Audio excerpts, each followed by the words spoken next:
A bigger risk than sentient AI is AI used for biowarfare or biodesign and bad things by bad people. In the wrong hands. In the wrong hands. I'm much more worried about that than sentient AI because there it becomes much more powerful. Even more worried than that, and I'm going through all the risks, than some rogue actor deploying this technology for a biowar is nation states like China. And so I've been vocal on that issue, using this technology to subvert our processes. You know, TikTok was clearly one of those weapons where if children were on TikTok, they were much more favorable to China. And there was a speech President Xi did a couple of years ago in Chinese, and I saw a translated version of, supposed version of it. I should verify authenticity, where he said the next battle will be for people's minds and will be fought on the internet. That speech, plus the studies around TikTok and favorability towards China among TikTok users, made me put things together to say, boy, this is a real danger, and that's very subversive.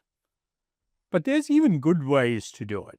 There are risks. I think the biggest risk is AI in Chinese hands or other bad hands. And the more powerful the entity, the bigger the risk.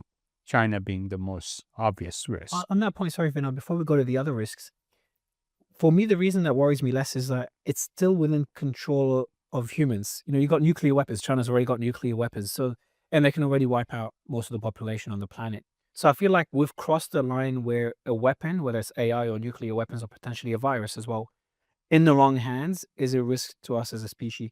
It is a risk, but I think we're living in that risk right now, even before AI becomes one. Well, we've always lived in the risk.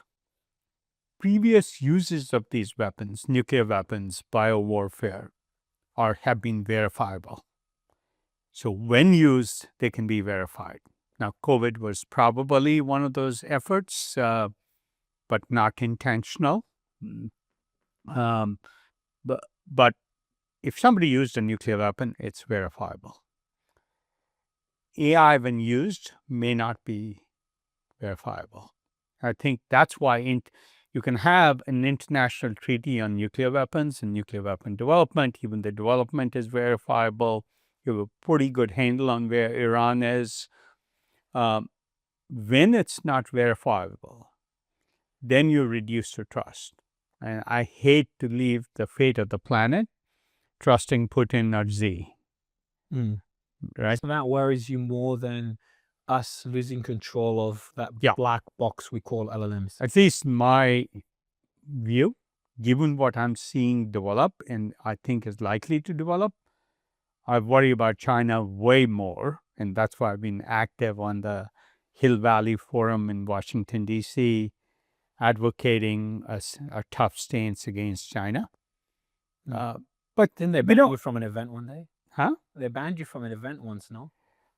I believe I was supposed to speak at the UN on technology benefiting humanity, and some nation state objected to my presenting the week before I was scheduled to present. It was scheduled 6 months earlier. I suspect it was the Chinese. But just on that point, sorry to kind of focus on the Chinese point. So I can't remember who it was. I think it's Mo Gaudat. I think it was him. He was talking about how he believes giving, kind of relinquishing all decision making to super intelligence, to AI, it could lead to a better world than the one we live in today. Would you agree with that theory? I think the world is always a better place when there's checks and balances on everybody, including AI. But then who's going to be the checks? You think humans will be the checks and balances for AI? Look, this is why I love democracy, as flawed as it is. It has checks and balances built in. Even Western institutions, there's Congress, there's the Senate, there's the presidency, there's checks and there's states, there's checks and balances built in. If we go off kilter, I hope we come back from that.